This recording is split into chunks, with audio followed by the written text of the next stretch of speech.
Sortir le chien, sortir les poubelles, ramasser les chaussettes qui traînent, encore.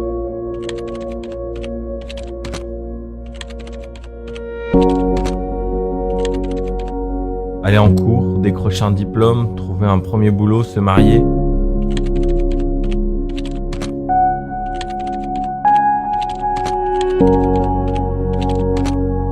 Avoir des enfants, payer les factures, travailler dur. Aller au restaurant, de temps en temps, avec quelques amis, toujours les mêmes.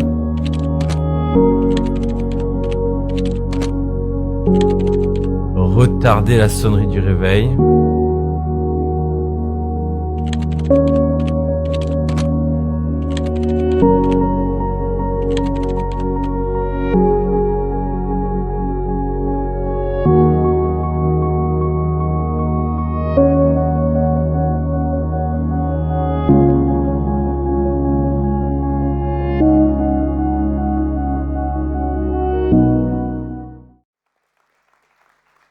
J'aime beaucoup la thématique. Non, je ne veux pas d'une vie banale, surtout avec la transition et le changement. Alors, c'était marrant tout à l'heure au premier culte, et peut-être ça l'est également à celui-ci. On est un peu décontenancé. Est-ce qu'il y en a qui sont décontenancés? Qu'est-ce qui se passe? On a commencé avec un chant, d'un seul coup les annonces, la prédication. Alors, regarde ton voisin et dis-lui, ça va bien se passer. Dis-lui, ça va bien se passer. T'inquiète pas, c'est la première, mais ça va bien se passer. On sait où on s'en va. Et en fait, on l'avait annoncé, mais juste je prends 2-3 minutes, question que les gens, que tous, chacun d'entre nous, on puisse réaliser le pourquoi, du comment, pour que les premières questions qu'on puisse se poser, je puisse y apporter quelques réponses. Nous ne voulons pas, je ne veux pas d'une vie banale, c'est la thématique de février et de mars, mais c'est également, en ne désirant pas quelque chose de banal, que nous aimons également changer et modifier certaines choses. Alors, ce que nous désirions, c'était, comme vous l'avez vu, avoir un chant au début, vraiment que nous puissions célébrer notre Dieu. Et puis on voulait faire les annonces de suite. Pourquoi les annonces de suite? Peut-être certains, vous saviez qu'en règle générale, on faisait les annonces au milieu. Et puis souvent, ça casse aussi les annonces au milieu. On était en train de louer Dieu. Et puis au lieu de commencer directement sur le message, là c'est comme si, poum, il y a quelque chose qui vient plomber tout ça, et puis après il faut partir sur la prédication, ou alors même si c'était l'inverse, ça serait pareil. Et là ce qu'on a voulu, c'est également une des choses, il y a plusieurs choses qu'on a voulu, mais c'est vraiment pouvoir mettre les annonces assez rapidement pour que la prédication, quand on commencera par la prédication, parce qu'on pourra aussi commencer par la louange, vraiment il y aura plusieurs manières et qu'on verra ensemble, mais qu'on va vivre ensemble, mais on voulait que la prédication, bing, d'un seul coup, ensuite on puisse partir dans un temps de louange et d'adoration pour vivre quelque chose de fort avec Dieu. Et des moments, souvent la louange est là, c'est comme ça que certains le voient, pour préparer nos corps pour le message. Mais je crois que c'est bon également quand c'est le message qui prépare nos corps pour louer et adorer Dieu. Alors, c'est ce que nous allons faire, et je ne veux pas d'une vie banale, c'est ça. On est prêt, il y a pas, dans la Bible ne nous a pas laissé une liturgie de tu commences avec un chant ou avec 3 chants, un message là, les annonces là, etc. On sait qu'on doit louer Dieu, on sait qu'on doit être enseigné, et la Bible nous laisse la liberté de pouvoir agencer au mieux, pour que nous puissions vivre la réunion que le Seigneur désire pour chacun d'entre nous. Alors, je disais tout à l'heure, c'était peut-être un peu décontenançant, mais ça l'est également pour ceux qui étaient là, qui ont commencé comme ça, ou pour Stéphane, qui a fait les annonces directement au bout de 4-5 minutes. Alors, est-ce qu'on peut les applaudir bien fort, s'il vous plaît ? Vraiment, c'est notre désir, et ça introduit bien ma série, la thématique que nous allons voir en février et mars. Non, je ne veux pas d'une vie banale. Est-ce qu'il y en a ici qui ont rêvé lorsqu'ils étaient enfants? Hey, moi là, mon rêve, c'est que ma vie soit banale. Est-ce qu'il y en a qui ont rêvé, qui ont fait ce rêve-là? Non, hein? On ne fait pas le rêve d'avoir une vie banale. On fait le rêve d'avoir une vie qui est belle, qui est bonne et utile, une vie qui est pleine de défis que nous allons relever, bien sûr. Hein. C'est pour ça que lorsque nous sommes enfants, nous rêvons de toutes ces choses-là. On rêve un jour de se marier, on rêve un jour de passer un diplôme, d'avoir ses enfants, d'avoir une maison, d'avoir toutes sortes de choses qui, pour nous, vont nous rendre heureux. Sauf que j'ai remarqué, parce que maintenant je suis pasteur depuis assez longtemps, j'ai remarqué que des gens ont tout finalement, et on leur dit d'ailleurs, hein, t'as tout pour être heureux, pourquoi ça va pas? Tu as remarqué ça? Tu as tout. Tu as une femme qui est charmante, tu as un gentil mari, tu as des enfants qui sont adorables, tu as un bon job, tu as la voiture que tu veux, tu as une maison. T'imagines? Est-ce que tu imagines à l'instant la chance que tu as? Pourquoi ça ne va pas? Et il y a toute cette notion de tu as tout pour être heureux. Pourquoi tu ne l'es pas? Et parfois on a tout, mais on a l'impression quand même, ne levez pas la main ceux qui le pensent et qui le croient, je ne voudrais pas vous mettre personne mal à l'aise, mais parfois alors qu'on a tout pour être heureux, qu'on a tout ce dont n'importe quelle personne rêverait, on a l'impression que sa vie est futile. On a l'impression que sa vie est totalement banale. Pourtant, j'ai tout pour être heureux, mais j'ai l'impression que ma vie est totalement banale. Lorsque je préparais ce message, j'ai été sur des forums, j'ai tapé ça, je ne veux pas d'une vie banale, j'étais sur Google et j'ai regardé des forums de gens qui parlent de ça. Et ce qui m'a le plus interpellé, c'est que ce sont les jeunes qui se disent ça, et ils se disent ça par rapport aux circonstances de la vie, sur le politiquement, sur le socialement correct, sur le fait d'avoir femme, enfant, etc. Et que normalement, c'est ça qui devrait nous faire rêver, mais eux, ils sont là. En fait, quand je considère mes aînés, ceux qui ont 30 ans, 40 ans, 50 ans et plus, j'ai l'impression que beaucoup d'entre eux vivent une vie banale. Et en fait, si c'est ça la vie, moi, j'en veux pas. J'ai lu, j'ai noté carrément, j'ai pris ça en courrier. J'aimerais juste vous le partager. Il y a une jeune femme, 19-20 ans, qui dit ça. Intéressant. Ce matin, j'ai réfléchi à ma vie d'après, donc lorsqu'elle allait rentrer dans la vie active. Celle qui pourrait faire rêver. Mais un mari, des enfants, un travail et tout le reste, ça me fiche l'angoisse. Pour la plupart des gens, c'est ce que je veux quand je... Non, mais là, ça me fiche l'angoisse. Trop banal. Tout est déjà prévu d'avance. Je ne veux pas de ce quotidien, mais je vois mal comment y échapper. Alors quoi faire ? Je cherche, je tente de dénicher quelque chose au fond de moi, de mes tripes, un truc qui me guiderait sans peur de l'ennui de la vie, quelque chose qui me rendrait heureuse d'exister et d'avancer, qui ne me donnerait pas l'impression de suivre simplement les traces du socialement correct. J'ai toujours cette sensation, je suis là, mais ailleurs, dans un monde à part où je suis fière et malheureuse, isolée dans un lieu que j'aimerais qu'on découvre. Je vais faire quoi de ma vie? Est-ce qu'il y en a qui se posent cette question? Je vais faire quoi de ma vie? Les études, le mariage, c'est très joli, mais la routine me terrifie. C'est fou qu'elle associe finalement des bonnes choses de la vie à quelque chose d'angoissant et de complètement banal et routinier. Et la routine, elle dit ceci, nous guette tous. En d'autres termes, pour ceux qui rêvaient un jour de se marier, elle dit le mariage, ça vous guette tous, c'est pas super. C'est ce qu'elle pense, elle. La routine, ça nous guette tous. La vie est forcément, son constat est quand même assez pessimiste, la vie est forcément banale. C'est peut-être pour ça que je refuse de grandir. À choisir entre Wendy, vous savez, de Peter Pan, à choisir entre Wendy qui assume le fait qu'elle va grandir et Peter Pan, qui ne veut pas devenir adulte, je penche vers le monde des enfants perdus, immortel et magique. Mais tout cela n'est qu'un conte, une fable qui ne mène à rien. Grandir, oui, mais pour quel avantage? On a tous ce désir, au fond de nous, d'avoir une vie qui est exaltante. On a tous ce désir de, moi, je veux avoir une vie qui est chouette, une vie qui a du sens, une vie qui va être bonne, une vie où vraiment je vais vivre des choses intenses. Et finalement, on peut tout avoir comme rien avoir et avoir une vie totalement banale. Et on peut avoir peu de choses et pourtant aimer la vie. Et je voudrais vous encourager aujourd'hui, ce matin, et à travers toutes ces thématiques, à aimer la vie. Parce que c'est bon d'aimer la vie. Si Dieu nous a créés, il aurait pu déjà faire de nous des créatures célestes et qu'on soit déjà dans le ciel, mais il nous a créés sur cette terre, il nous a créés, il nous a donné une vie, et le désir de Dieu, c'est que nous puissions aimer la vie. Est-ce que vous êtes d'accord avec ça? Et on a tous envie que notre vie soit exaltante, trépidante. Moi, je me souviens, quand j'étais ado, un des chanteurs que j'aimais beaucoup, c'était Goldman. Et un des chants, c'est dans le top 10, ça c'est un de mes chants préférés qu'il avait fait, c'est « On ira ». Vous connaissez ce chant « On ira » ? On ira, on prendra toutes les routes sont belles, etc. Et on prendra nos froideurs en face et on va vivre la vie, on oubliera nos codes, nos cartes, nos clés, des prisons pour nous retenir. Il n'y a que des routes qui sont belles et puis on va vivre une vie pleine de défis. Et puis il regarde, il fait le constat sur la société. Et puis tous ces gens qui vivent comme s'ils ignoraient qu'un jour ils allaient mourir. Et j'aimerais vous encourager ce matin à vivre une vie pleine, à vivre la vie que Dieu désire pour vous. Que vous soyez mariés ou pas, avec des enfants ou pas, je crois que Dieu a des plans de rêve pour chacun d'entre nous. Est-ce que vous le croyez ?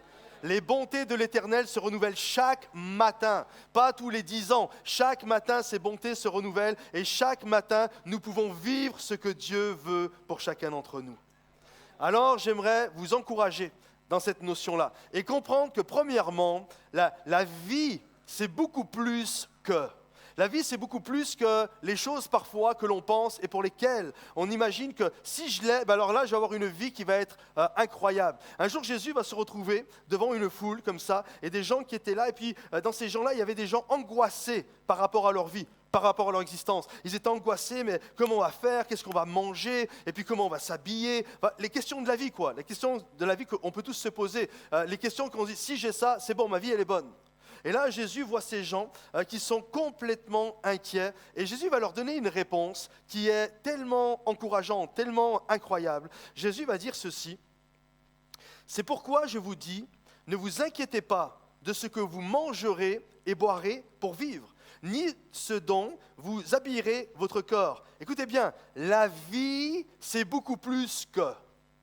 Il va dire ceci, la vie, c'est beaucoup plus que le manger et le boire. C'est beaucoup plus que ça, la vie. La plupart des gens pensent que la vie, c'est ça, c'est je mange ceci, cela. Et on doit comprendre que le Nouveau Testament a été écrit en grec. Alors le grec, c'est une langue qui est extrêmement précise par rapport au français. La langue française, elle est belle. La langue de Molière, elle est poétique, elle est belle, la langue française. Sauf qu'en réalité, elle est belle, mais elle manque cruellement de sens. Vous m'avez déjà entendu dire ça quand j'explique certains mots, mais par exemple, le mot amour. Le mot amour en français, vous n'avez qu'un mot pour parler de l'amour. Vous utilisez le même mot pour dire j'aime ma femme et vous utilisez le même mot pour dire j'aime mon chien. C'est quand même assez hallucinant quand même. Hein. Déjà en anglais, vous en avez deux. Vous avez love et like, suivant ce que vous aimez. Et en grec, vous avez 4 à 5 mots différents, suivant si c'est un amour familial, suivant si c'est un amour envers votre femme, suivant si c'est un amour envers des amis. Vous comprenez, c'est un amour envers Dieu, c'est agapé. Sa famille, c'est storgé. L'amour familial, c'est philéo, etc. Donc, il y a un mot qui désigne chaque type d'amour. Et c'est exactement pareil pour la vie. En France, en français, à chaque fois qu'on parle de la vie, on le traduit par le mot vie. Alors vous savez, c'est normal, si c'est la vie, on traduit ça par vie. Sauf qu'en grec, c'est beaucoup plus précis que ça. Suivant le type de vie, il y a un mot qui le définit. Vous voyez par exemple, le fait d'avoir la vie physique, en grec c'est le mot bio. Vous avez déjà entendu parler du bio, il y a toute la mode du bio. Il faut que tu manges bio, il faut que tu vives bio, il faut tout faire bio maintenant. Vous avez remarqué ça, hein? Eh bien, ce mot bio, ça veut dire quoi? C'est avoir une vie physique. Lorsque Jésus parle, il ne parle pas de la vie bio. Parce que les gens qui sont devant lui, forcément, et ils le comprennent dans le langage qu'il va utiliser, forcément, s'ils sont là, c'est comme vous ce matin, si vous êtes là, c'est que vous êtes vivant, sinon vous ne seriez pas là. Vous comprenez? Donc, il y a la vie qui fait que nous menons notre existence, la vie que nous faisons, que nous pouvons nous lever le matin et nous pouvons venir ici. Mais lorsque Jésus dit la vie, c'est beaucoup plus que manger et boire. Le mot qu'il va utiliser, c'est un mot qui va être différent. C'est le psyché, c'est la vie, c'est-à-dire la vie dans ton âme. Cette vie qui va lui donner une force et une vigueur pour aller de l'avant. De la même manière quand Dieu dit, car Dieu, l'évangile de Jean, car Dieu a tant aimé le monde qu'il a donné son Fils unique afin que quiconque croit ne périsse point, mais qu'il ait la vie éternelle. Le mot vie ici, c'est un autre mot. À chaque fois, c'est des mots différents. Il y a plein de mots qui désignent le mot vie. C'est le mot Zoé. Il y a des prénoms maintenant comme ça. Hein. Zoé. Et Zoé, ça veut dire quoi? C'est la vie qui est pétillante. J'ai mis les définitions, super, tu les as déjà mis. Le souffle de vie, par exemple, dans le passage qu'on a lu, c'est psyché. C'est la force vitale qui anime le corps et se montre dans la respiration. En d'autres termes, c'est une vie passionnante. La vie passionnante, c'est beaucoup plus que la vie biologique, où je mange, je bois, je m'habille. C'est beaucoup plus que ça. C'est une vie. Jésus nous parle d'une vie qui va être passionnante, une vie qui est pleine de défis et d'aventures. Et il y a également la vie Zoé, c'est la vie réelle et véritable, une vie active et vigoureuse, bénie même dans ce monde pour ceux qui placent leur confiance en Christ. On doit comprendre que lorsqu'on accepte Jésus dans sa vie, et ça c'est quelque chose de fort, lorsque tu acceptes Jésus dans ta vie, il y a la vie qui vient dans ta vie. Ça veut dire que, c'est quoi Zoé? C'est la vie dans la vie. C'est Jésus, qu'est-ce qu'il est en train d'expliquer aux gens? C'est qu'au-delà de ta vie, de ton existence, au-delà de ta vie biologique, Jésus a prévu une vie dans ta vie. Comprenez-vous? Et tant que la vie dans ta vie n'émerge pas, ne grandit pas, tant que la vie dans la vie ne grandit pas, ta vie est banale. Comprenez-vous? Mais quand cette vie qui est plantée en toi, cette vie prend son essor, cette vie va grandir, elle croît en toi, d'un seul coup, il y a la vie dans la vie et d'un seul coup, ta vie se met à pétiller. Tu ne peux pas vivre une vie banale quand tu obéis et quand tu écoutes ce que Jésus veut dans ta vie. Lorsque j'ai donné, avant de donner ma vie à Jésus, 5 ans avant de donner ma vie à Jésus, je vais vous confier quelque chose, j'avais un objectif de vie. J'avais une philosophie, une feuille de route. Je me souviens, j'avais tout juste 18 ans. Je m'étais dit, voilà, je regardais les gens autour de moi et je trouvais que la vie des gens était banale. Je trouvais que la plupart des gens, leur vie était banale. Et puis je me souviens, j'avais vu un monsieur 80 ans et je trouvais sa vie assez banale. Et ça ne me plaisait pas. Et plein de gens, je regardais leur vie, ça ne me plaisait pas. Et je m'étais fait ce constat, complètement fou d'ailleurs. Je m'étais dit, moi, j'en veux pas de cette vie-là. Je ne veux pas de cette vie-là, je ne veux pas de cette vie socialement correcte, etc. Un peu comme la jeune fille tout à l'heure dont j'ai lu son texte. Mais moi, je m'étais fixé la chose suivante. Je ne veux pas vivre jusqu'à 80 ans. Moi, mon objectif va être de mourir à 40 ans. Vraiment, je m'étais dit ça. Je vais mourir à 40 ans. Et de 18 à 40 ans, je vais vivre une vie tellement pleine d'adrénaline que de toute façon, à 40 ans, je vais mourir, c'est sûr. Je vais tellement vivre dans la folie du monde, que je vais tellement me livrer à tous les vices qu'il y a dans le monde, que c'est sûr que dans la trentaine, maximum 40 ans, je suis mort. Et en fait, de 18 ans à 23 ans, pendant 5 ans, c'est ce que j'ai fait. 18 ans à 23 ans, j'ai vécu une vie complètement folle. Tous les soirs, je sortais, c'était pas juste le week-end. Il n'y a pas un jour où je rentrais chez moi avant 5 heures du matin. Je travaillais en début d'après-midi, je commençais à 14 heures, je bossais jusqu'à 19h30, 20h, et ensuite on sortait, c'était la folie, c'était la fête, c'était la drogue, c'était toutes sortes de choses complètement hallucinantes. Je ne vais pas étaler ça n'apportera rien du tout, mais une vie complètement folle. Et je me souviens, c'est qu'au bout de ces 4-5 ans, cette vie qui normalement était trépidante, qui était sur le coup d'ailleurs, qui était très festive, etc., en fait, elle est devenue banale. En fait, comme quoi, tout peut devenir banal. Et je me souviens, je suis dans une voiture, j'ai mon ami qui est avec moi, un copain à moi, c'était juste avant de sortir, on venait de prendre de la drogue ensemble, et puis on discutait, et en parlant avec lui, c'est fou ça, j'ai cité Jésus alors que je ne le savais même pas. J'ai regardé mon ami, et puis ça faisait des années qu'on faisait toute cette folie. Et j'ai regardé mon ami, et je lui ai dit, tu sais, je crois que la vie, c'est beaucoup plus que ça. Littéralement, j'ai cité Jésus, je ne savais pas que j'étais en train de le citer. C'est pas ça la vie. Je ne crois pas que c'est ça la vie. Je crois vraiment qu'il y a autre chose. Je crois vraiment qu'il y a vraiment autre chose. Et puis je me souvenais des enseignements que j'avais entendus. Même si je n'étais pas du tout chrétien, j'ai été à l'école du dimanche lorsque j'étais enfant, j'écoutais les moniteurs, les monitrices, etc. Donc je connaissais les témoignages de comment Jésus transformait, changeait, métamorphosait les vies. Et je me souviens, à mon ami, là, littéralement, je l'évangélisais. Je dis non, moi je me souviens quand j'étais enfant, et puis je crois que Dieu peut faire quelque chose dans notre vie, je crois que Dieu existe, etc. Peut-être il trouvait que j'avais un peu trop fumé à ce moment-là, mais vraiment. C'était dans ma tête. Est-ce qu'il y en a qui croient que Jésus peut être dans une voiture au milieu des drogués? Moi, je le crois. On est deux junkies, dans nos folies et tout, mais Jésus était quand même dans la voiture. Et je crois que Jésus m'a entendu. Et quelques mois après, il a fait en sorte, mis en place toutes les circonstances nécessaires afin que je me retrouve dans une réunion et que je donne ma vie à Jésus. À partir de ce moment-là, j'ai vécu la vraie vie. J'ai rencontré très rapidement, je vous l'ai dit déjà la dernière fois, en 10 mois, baptisé d'eau, baptisé du Saint-Esprit, fiancé, marié, alléluia. Et après le mariage, vous pouvez applaudir ce que Dieu fait. Ça, c'est un miracle. Un gars, il est dans sa voiture complètement shooté, 1 an et demi après, sa vie est nouvelle, tout devient nouveau. C'est vraiment ça, les choses anciennes passent et toute chose devient nouvelle. Et je me souviens, avec mon épouse, on est parti. Vous savez, les 12-13 premières années de notre mariage, qu'est-ce qu'on arrive ici? Ça fait 7 ans maintenant qu'on est là. Pour vous dire qu'on a vécu une vie pleine d'aventures, trépidantes. Juste pour vous donner un débriefing très rapide, en l'espace de 12-13 ans, on avait déjà fait 10 maisons. 10 déménagements, 10 maisons en 12-13 ans de vie commune. On a vécu dans 3 régions différentes, en Bourgogne, en Rhône-Alpes, en Aquitaine. On a vécu sur 2 continents complètement différents, au Canada, en Amérique du Nord et ici en Europe. On a eu 3 enfants. Et on peut encore applaudir s'il vous plaît, parce que juste pour mes enfants, il faut applaudir. Là. Il n'y a que Dieu qui est capable de faire ça. Dieu met la vie dans ta vie. Et j'aimerais dire à chaque personne ici, dans ce lieu, Dieu est capable de déverser dans ta vie biologique, dans ton bio. Dieu peut venir et mettre son Zoé. Il peut mettre une vie pétillante, une vie abondante, une vie qui n'est pas banale. Amen. Moi, je crois ça de tout mon cœur. Et lorsque on réalise que Dieu est capable de faire ça, alors d'un seul coup, c'est quelque chose de magnifique qui prend place dans nos vies. Dieu est capable et de nous faire passer de l'ordinaire à l'extraordinaire. Si tu peux passer directement au deuxième point, s'il te plaît. Jésus a cette capacité de nous faire passer d'une vie ordinaire à une vie extraordinaire. Je ne sais pas si vous avez déjà fait des expériences où vous êtes bluffé. Vous dites, je ne savais pas que ça existait, ça.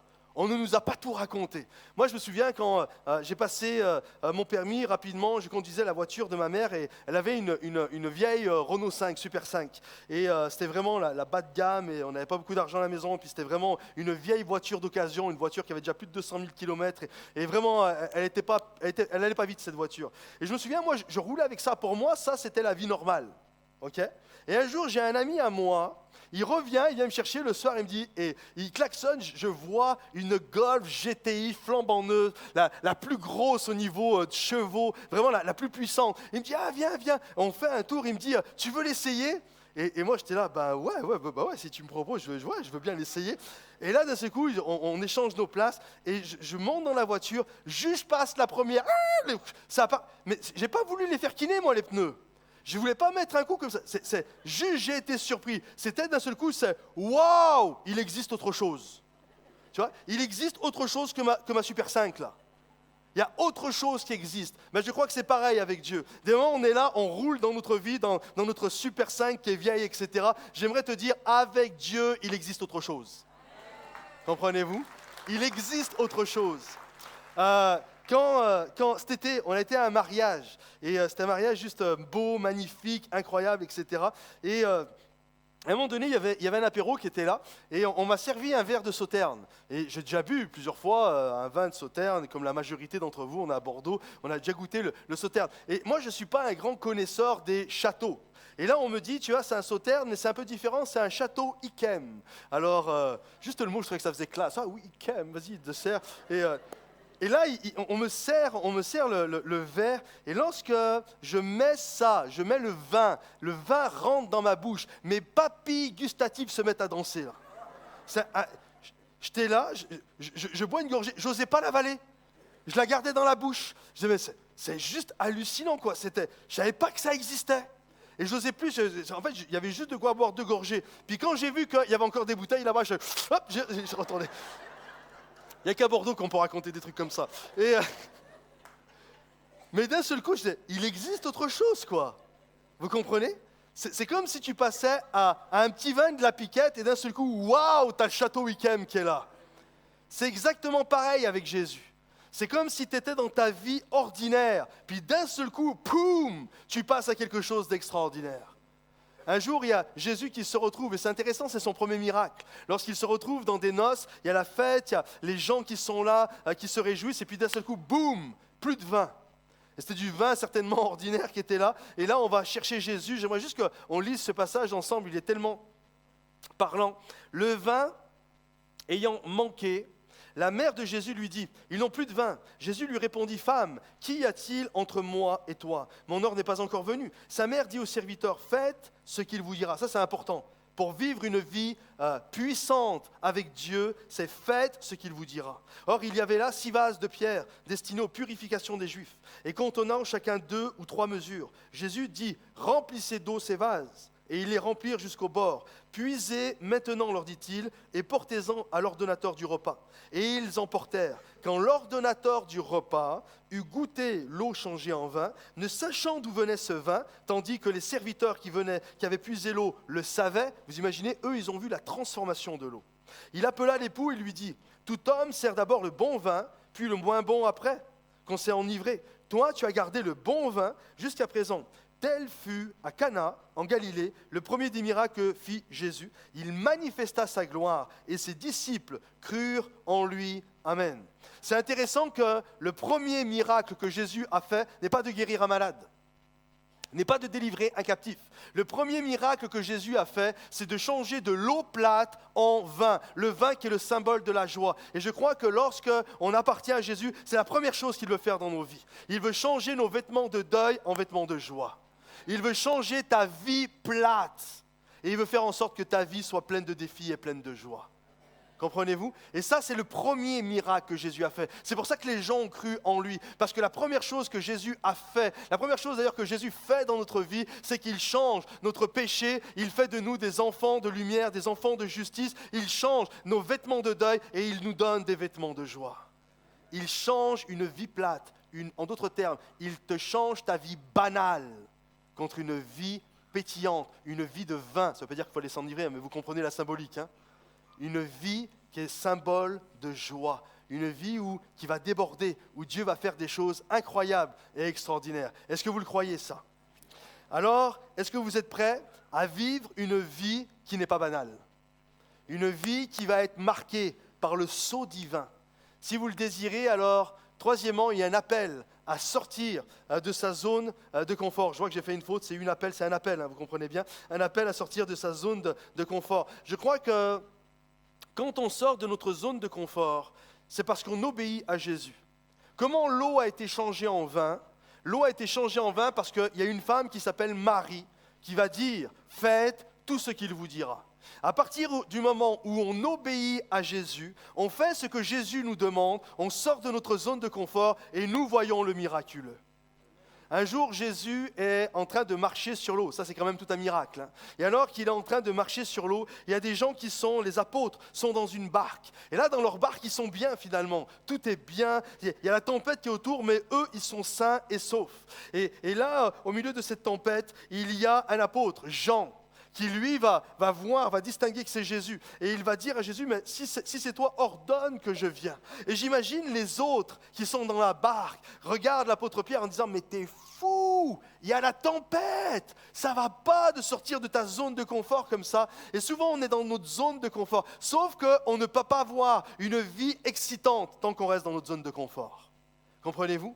Et des moments, on regarde autour de nous et on voit, il y a la tempête, il y a la tempête du chômage, il y a la tempête économique, il y a la tempête politique et de tous les scandales qu'on attend. Et toutes ces choses-là, on est appelé des moments à bouger et à prendre des risques et à vivre la vie que Dieu veut pour nous. Mais on est là, ben non, moi je suis dans ma barque, c'est pas le moment de sortir. Quand ça sera calme, je sortirai. Sauf que c'est pas comme ça avec Dieu. Avec Jésus, c'est oui, viens me rejoindre sur l'eau. Avance en eau profonde, sors de ta barque, mets le pied dans la tempête, et alors que tu vas poser le pied dans la tempête, tu vas vivre le miracle. Regardez ce qui s'est passé. Pierre lui répondit, Seigneur, si c'est toi, ordonne que j'aille vers toi sur les eaux. Et il dit, viens Pierre. Et Pierre sortit de la barque et marcha sur les eaux et alla vers Jésus. Quand on sort de sa zone de confort, quand on obéit à Jésus qui nous appelle et qui nous dit, viens me rejoindre sur l'eau, alors on vit des miracles. Je crois que la vie chrétienne est une vie qui est faite de miracles. Est-ce que vous vivez des miracles? Parce que quand on est un enfant de Dieu, on devrait vivre des miracles régulièrement. Alors souvent, quand on pense à miracles, c'est juste des choses où les lois de la nature ont été totalement défiées. Le miracle, c'est ça, mais pas que. Des moments, il y a des miracles et les lois de la nature n'ont pas été défiées, mais c'est des vrais miracles. Parce que quand j'obéis à Jésus, Jésus met en place des choses, et même si les lois de la nature n'ont pas été défiées, ça reste du miraculeux parce que Jésus fait des choses incroyables. Je vous donne un exemple. Marcher sur l'eau, on est d'accord que la loi de la nature a été défiée. On est d'accord avec ça? C'est pas normal. Tout corps plongé dans l'eau, cool, vous le savez ça. Sauf qu'il y a des passages où on voit par exemple la pêche miraculeuse. On le dit d'ailleurs, miraculeuse, donc tout le monde reconnaît que c'est un miracle. Pourtant, aucune loi de la nature n'a été défiée. En fait, il y a des hommes qui sont là, qui sont des pêcheurs professionnels, ils ont pêché toute la nuit et ils sont maintenant au bord. Ils sont fatigués, ils n'ont rien pris, puis Jésus arrive. Et qu'est-ce que Jésus va leur dire? Il dit maintenant, allez en eau profonde, viens sur les eaux, viens Viens, va plus loin, reste pas sur la plage, quitte la plage, quitte ton confort, quitte toute ta tranquillité et viens me rejoindre en eau profonde. Wow! Et là, alors que Jésus est en train de dire ça, ces hommes vont commencer d'abord par raisonner, parce qu'on est tous comme ça, on raisonne tous. Hein. Oui, mais tu sais, Seigneur, nous avons péché toute la nuit. C'est des pécheurs professionnels. Et on connaît notre job là. Mais on a péché toute la nuit, puis on n'a rien pris, etc. Puis c'est comme d'un seul coup, il conclut la conversation. C'est bon, on va arrêter de parler maintenant avec Jésus, on sait que c'est Jésus. Donc, écoute, ok Seigneur, sur ta parole, nous jetterons le filet. Et là, ils montent sur la barque, ils avancent sur l'eau, ils vont en eau profonde, et là, ils vont jeter leur filet. Il n'y a aucune loi de la nature qui est défiée. Il y a une mer, dans la mer il y a des poissons, il y a une barque avec des professionnels dessus, ils jettent un filet et les poissons vont dans le filet. Pourquoi c'est un miracle? Parce qu'avant ça ne fonctionnait pas, mais sur la parole de Jésus, maintenant ça fonctionne. Comprenez-vous? Et quand on obéit à Jésus, c'est exactement ce qui arrive. D'un seul coup, je vis une vie de miracle. Je vis une vie de miracle. Parfois, je vois des choses complètement folles qui défient les lois de la nature, mais chaque jour, je peux voir le miraculeux dans ma vie parce que j'obéis à Jésus. Quand Jésus me dit « Sors de ta plage et viens me rejoindre sur l'eau, avance en eau profonde, sors de ta barque », alors c'est là que je vis et je vois le miraculeux dans ma vie. Alors, est-ce que vous êtes d'accord avec ça? Et pour ça, il y a un appel à obéir à ce que Jésus désire pour notre vie. Alors, peut-être certains vous dites « C'est super tout ça, ok, très bien, j'ai compris Jésus, la vie dans la vie, et puis passer de l'ordinaire à l'extraordinaire et sortir de sa zone de confort, mais pasteur, j'ai déjà fait. Je l'ai déjà fait, et puis c'est vrai que j'ai vécu vraiment plein de belles choses, mais aujourd'hui, moi, je suis assis dans les rangs, et c'est comme si ma flamme est complètement devenue petite et amenuisée, c'est comme si j'ai perdu la passion. J'ai une bonne nouvelle pour vous, Jésus n'éteint pas le lumignon qui fume. Il est capable, comme au premier jour, de vous remplir et de vous renouveler de sa présence. Comme au premier jour, il y a cette notion que Dieu n'en a pas fini avec nous. Et il y a un appel à retourner où tout a commencé. C'est mon dernier point, quatrièmement, retourner où tout a commencé. Vous savez, il y a cet appel où quand Jésus parle à l'église d'Éphèse, et il va dire « Ce que j'ai contre toi, c'est que tu as abandonné ton premier amour. » Et il va dire « Repens-toi dans le sens, change de direction et souviens-toi. » Souviens-toi de tout, comment les choses elles ont commencé. Souviens-toi comment tu étais zélé. Souviens-toi comment ta vie n'était pas banale. Souviens-toi comment tu étais voué à la cause de Jésus. Souviens-toi et repratique tes premières œuvres. Ça, c'est le remède. Il y a un appel des moments où on a abandonné notre premier amour. On ne le perd jamais. Hein. On ne perd jamais notre premier amour. On perd son portefeuille, mais on ne perd pas son premier amour. L'abandon, c'est autre chose. C'est un acte volontaire où petit à petit, je m'éloigne. J'entends Jésus qui me parle, mais je me bouche les oreilles. Ce n'est pas perdre, on abandonne. Et il y a un appel à revenir, à dire « Seigneur, non, je veux avoir mes oreilles bien ouvertes et je veux que tu me parles et je veux voir ta gloire se manifester dans ma vie parce que quand tu le fais, ma vie est pleine de ta présence. Il y a la vie dans la vie et je suis capable de faire face aux intempéries de la vie. Je suis capable de faire face au feu de l'épreuve. J'ai mis ceci ici. Je ne l'ai pas allumé tout de suite au début parce que je me suis dit, ils vont croire, vu qu'il y avait plein de choses nouvelles, je me suis dit, ils vont croire que maintenant on est dans le cierge. Alors ce n'était pas un cierge, ne vous inquiétez pas, mais j'aimerais vous montrer quelque chose. Voyez-vous, c'est comme si ce ballon représente votre vie. Ok? C'est la vie bio. Il y a le souffle de vie à l'intérieur. Il y a un souffle qui a été mis. Ça, c'est votre vie, c'est la vie bio. Et lorsque votre vie est pleine de vide, elle est vivante, il y a du souffle, mais pleine de vide, lorsque votre vie se retrouve au contact du feu de l'épreuve, qu'est-ce qui se passe? D'un seul coup, notre vie explose, notre vie éclate, littéralement. Mais j'aimerais vous montrer autre chose. J'ai pris dans ce ballon, c'est le même ballon, de la même nature, hein, c'est exactement le même ballon, mais à l'intérieur de la vie, du souffle de ce ballon, on a rajouté de l'eau. Je ne sais pas si vous voyez ici, il y a de l'eau. On a rajouté de l'eau. On va dire c'est la vie dans la vie. Ok? Et lorsque notre vie est vide de la présence de Dieu et que d'un seul coup, notre mariage, notre amitié, nos amitiés, notre travail est vide de la présence de Dieu et qu'il se retrouve devant le feu de l'épreuve, boum, ça explose. Mais lorsque notre vie, il y a la vie de Dieu en nous, d'un seul coup, le même ballon, tu le prends, tu le mets au-dessus de l'épreuve. C'est le même ballon, hein, ce n'est pas une autre matière. Hein. J'espère qu'il ne va pas éclater, sinon j'aurais l'air idiot. Mais vous voyez, il ne bouge pas le ballon. Il ne bouge pas. Pourquoi? Parce qu'il y a la vie, il y a l'eau. L'eau, ça représente la vie. Il y a la vie à l'intérieur de la vie. De la même manière, on peut applaudir le Seigneur. Je vais demander à Olga, si tu peux revenir, s'il te plaît. De la même manière, il y a la vie en toi. Il y a, lorsque tu acceptes Jésus dans ta vie, si tu n'as pas accepté encore Jésus dans ta vie, je t'invite à recevoir la vie dans ta vie. Je t'invite à recevoir Zoé, la vie de Dieu à l'intérieur de ta vie biologique. Et alors que tu vas le recevoir, ta vie ne va plus être banale. Et j'invite chaque chrétien qui est tombé dans une routine et qui a abandonné son premier amour, qui a abandonné le fait d'entendre Jésus lui parler et qui l'invite à aller en eau profonde, à quitter la berge. Si c'est ton cas, ce matin, alors je t'invite également à dire « Seigneur, je vais être rempli de ta présence ». Ce qu'il y a de beau dans le buisson ardent, là où Moïse a reçu son appel, c'est que le buisson brûlait, mais il ne se consumait pas. Vous savez, des moments, on brûle et on se consume très vite. Ça, c'est nous les hommes. Mais la passion de Dieu, elle brûle, mais elle ne consume pas.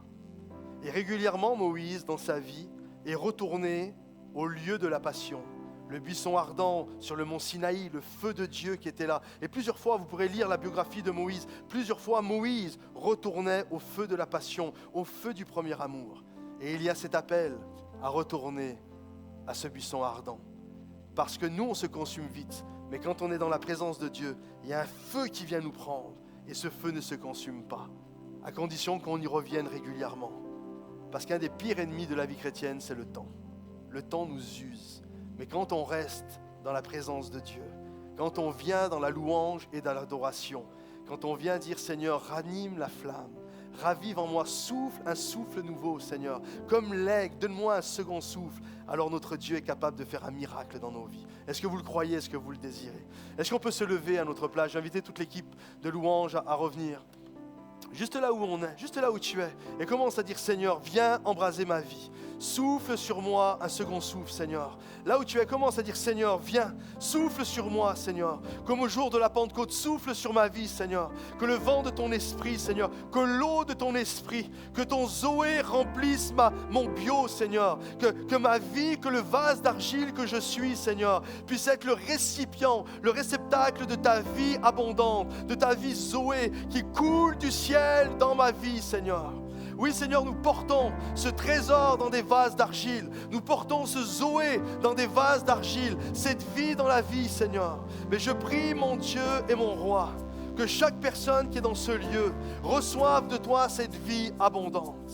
Alors que les têtes sont courbées, que les yeux sont fermés, j'aimerais faire un appel ce matin. Vraiment, j'invite tout le monde à courber vos yeux, à courber vos têtes, fermer vos yeux.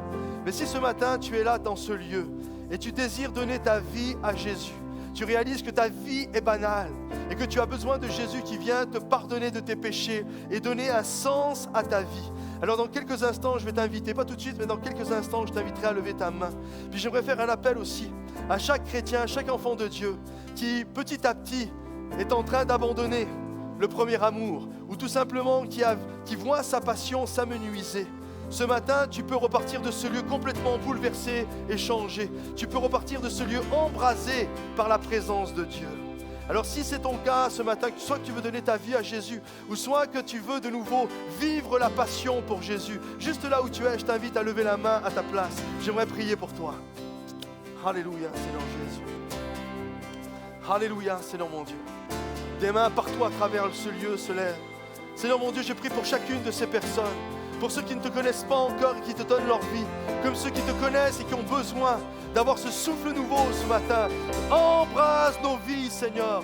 Embrase nos cœurs, Seigneur. Et que ta gloire se manifeste dans nos vies. Nous déclarons ce lieu ce matin comme un buisson ardent.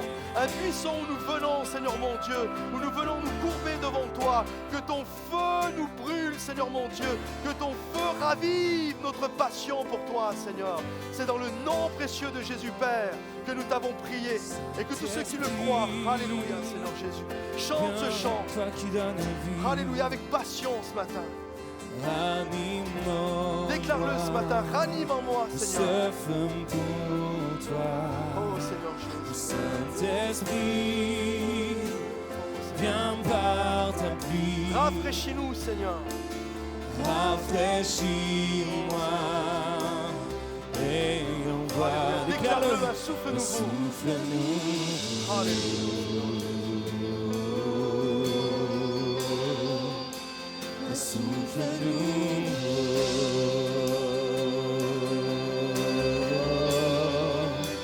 Un souffle nouveau.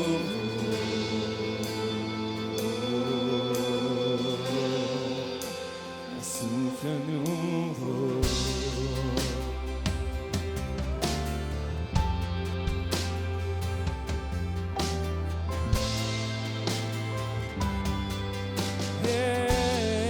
Déclare ensemble, Père, je n'ai qu'un désir.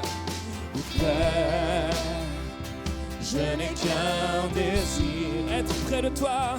Être près de toi et sentir tes bras. Oh Père, tu as envoyé. Tu as envoyé ton Fils bien-aimé pour quiconque va. Saint-Esprit, Saint-Esprit,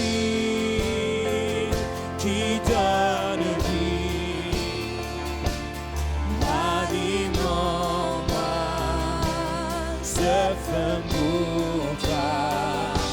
Saint-Esprit, viens par ta vie. Oh, déclare-le, rafraîchis-moi et envoie un souffle nouveau.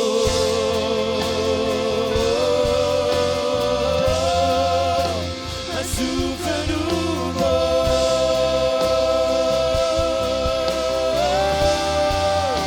Un souffle nouveau.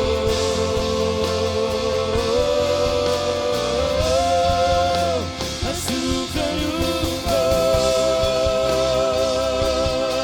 Jésus, un souffle nouveau.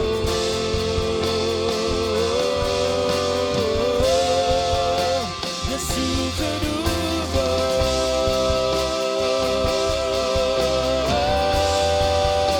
Un souffle nouveau.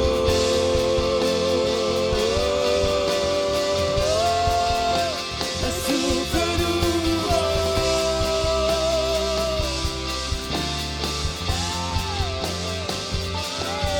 Est-ce qu'on peut louer et adorer notre Jésus ce matin? Oh, tu es digne, je veux ta vie. Oh, merveilleux tu es Jésus, merveilleux tu es. Oh,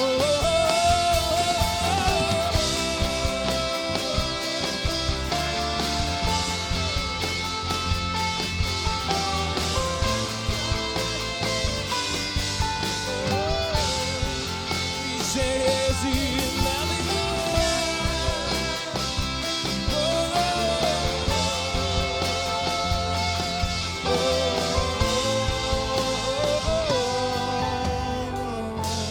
Déclare le Saint-Esprit. Le Saint-Esprit qui donne vie, qui donne.